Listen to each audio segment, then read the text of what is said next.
course of the summer, I was working on these spatial analysis of both soil temperature and moisture throughout the ice plots and their causes.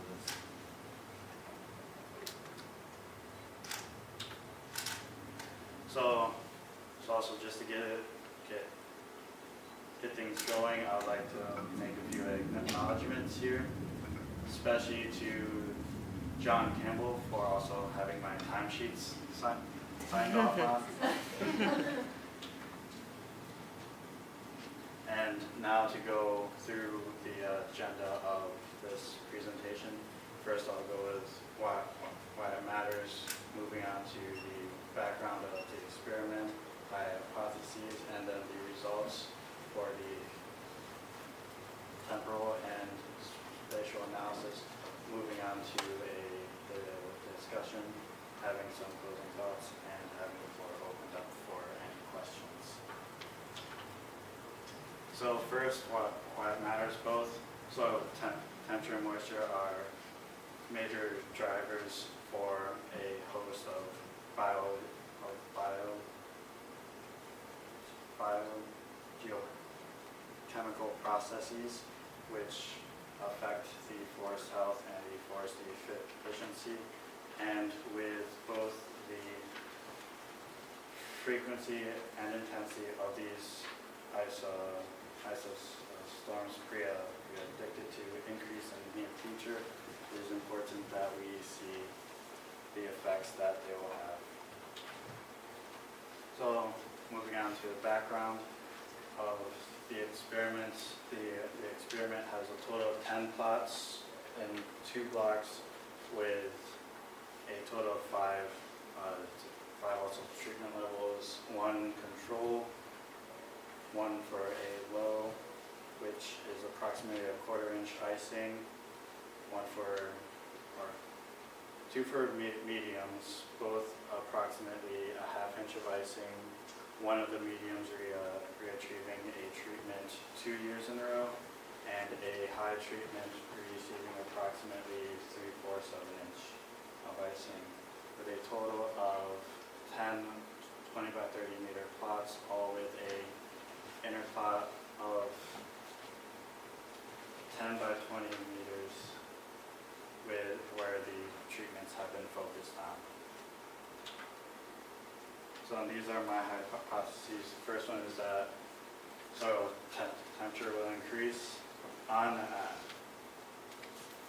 average, the treatment throughout the entire plots will increase with the level of treatment. The also spatial and temporal changes will also occur faster, and the seasonal highs and lows will be reached at a faster pace. Soil moisture will also increase on average, but with the lack of uptake from the trees, it won't be as diverse spatially.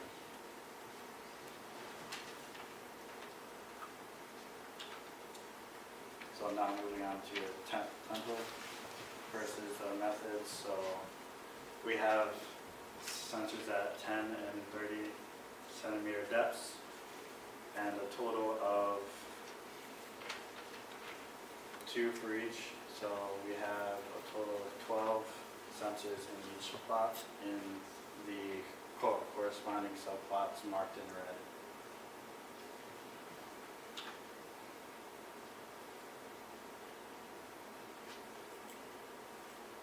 It was rather slow transferring last night as well. So now this is a graph from the actual start of the measurements being taken all the way to July 27th, and the treatment began around here, and then at least from here we can see that at the pre-also treatment, it all follows a really close trend. All the plots are about the same. There isn't much change from like hour to hour, but post treatment there's a bit more spread from the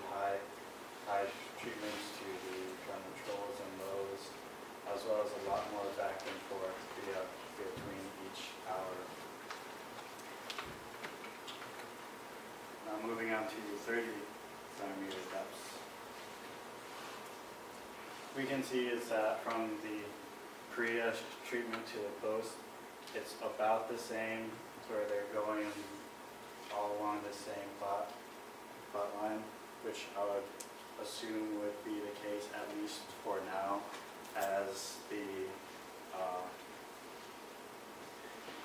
temperature inputs into the system just aren't enough to reach that depth as of yet.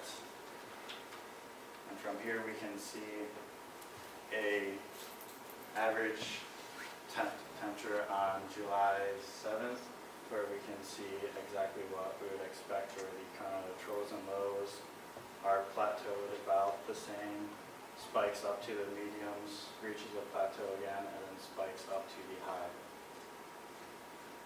All with approximately about 2 degrees Celsius change. Moving on to soil moisture, currently the probes have also not been calibrated to the soils on site. That's currently being done. But we can see at least a small trend to where there is a very small curve showing that the moisture will also increase during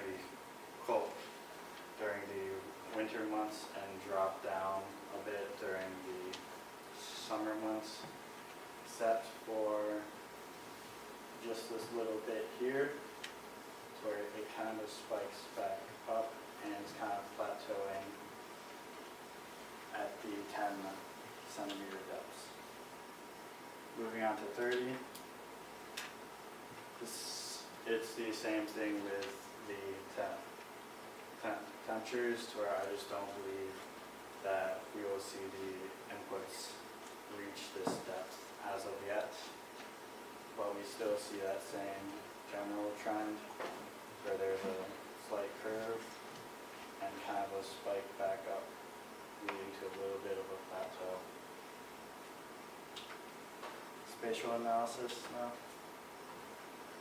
So for this method, there are 35 points in the total on a 5 by 5 meter grid, and measurements were taken at a depth of 10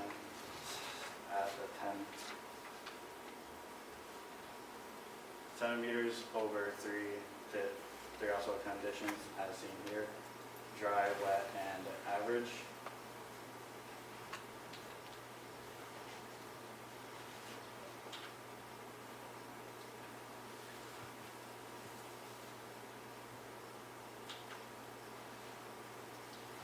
These are the images created through QGIS for the dry conditions for the soil temperature on June 26th. As we can see, the higher temperatures have a much more reddish hue, and showing that they're closer to 15 degrees Celsius, where the mediums are about the same hue, with some high spots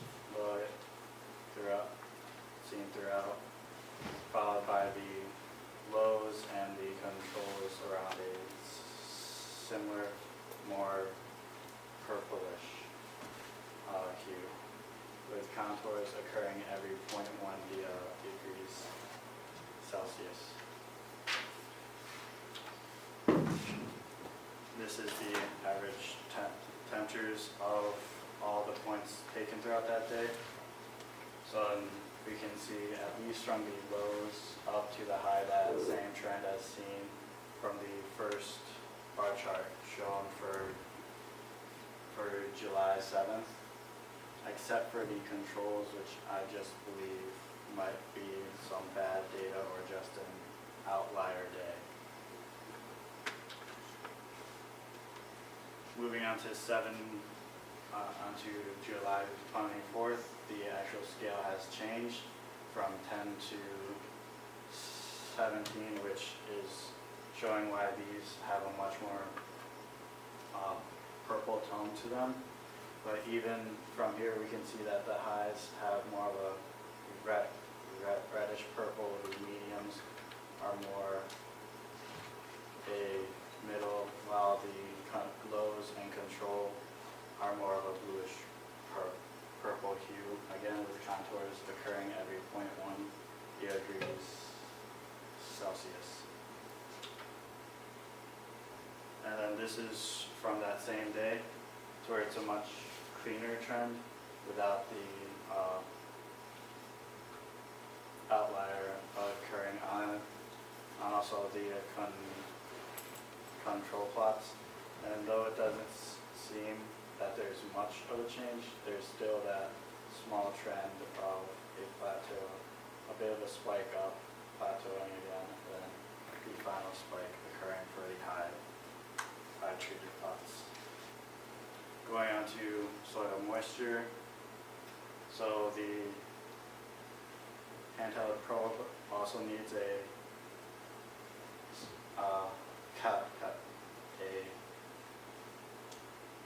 calibration done to it for the site itself, but even from then the trends are so varying that I can't make any heads or tails from it, except that the low seems to have, also lows and controls seem to have more whiter spots, showing that they are drier. And same with the average conditions, where it's just so varying. And this is just from the average conditions, because I was trying to look for a trend between temperature and moisture, and as seen here, there's absolutely nothing there. So I'm going on to the discussions. So the calibrations are currently being done. So we have the first actual set, mostly dried, and the last few samples are still in the oven. For what may be causing the hottest spots, it would be the gaps as well as the hollow bush and brush piles formed by the deposits from the storms, acting as a pseudo canopy. And from what I've seen working on the field, is that though these spots, which are you're also seeing more earth grain, they also seem to be drying out faster. I don't have any hard data to back this up, but it's something that I've noticed along. And then from the actual drying of the samples this past week, it seems that once they're first put in, is that they dry the most for that first day, and then from there on out it just keeps dropping. So that would also lead me to think that the more moist a soil is, the also faster it is having the heat transferred throughout it. So just some closing thoughts. I have a hypothesis about the soil temperatures seems to be proven correct as of right now. Although there has been no seen trend between soil temperatures and moistures. This may change after the calibration, but I highly doubt that. And what we have seen for trends within the soil moisture don't have any hard data to back them up as of yet, and something that can be looked forward to in the future. Now I would like to have the floor open for also any questions.